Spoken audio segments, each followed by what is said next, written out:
అమరావతి నిర్మాణ పనుల పురోగతిపై రాష్ట్ర పురపాలక శాఖ మంత్రి నారాయణ సమీక్ష సమావేశం నిర్వహించారు.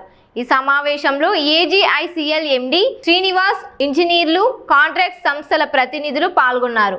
అమరావతిలో జరుగుతున్న నిర్మాణ పనులను వేగవంతం చేయాలని మంత్రి నారాయణ అధికారులను ఆదేశించారు. ఈ నెలలోనే పలు భవనాలను పూర్తి చేసి ప్రభుత్వానికి అప్పగించేలా చర్యలు తీసుకోవాలని సూచించారు. అమరావతిలో ప్రజాప్రతినిధులు, అధికారులు, ఉద్యోగుల కోసం మొత్తం 4026 ఇళ్ల నిర్మాణం రాష్ట్ర ప్రభుత్వం చేపట్టినట్లు తెలిపారు. ప్రస్తుతం నిర్మాణాలు చివరి దశకు చేరుకున్నాయని, త్వరలోనే వీటిని వినియోగంలోకి తీసుకురానున్నట్లు వెల్లడించారు. నిర్మాణాలు పూర్తవుతున్న టవర్స్ వద్ద మౌలిక సదుపాయాల కల్పనపై సమావేశం ప్రధానంగా చర్చ జరిగింది. రోడ్లు, తాగునీరు, విద్యుత్, డ్రైనేజ్ వంటి సౌకర్యాలను సమాజానికి అందించేలా చర్యలు తీసుకోవాలని మంత్రి స్పష్టం చేశారు. అమరావతిని ప్రణాళికబద్ధంగా అభివృద్ధి చేసి ఆధునిక నగరంగా తీర్చిదిద్దేందుకు ప్రభుత్వం కట్టుబడి ఉంటుందని మంత్రి నారాయణ తెలిపారు.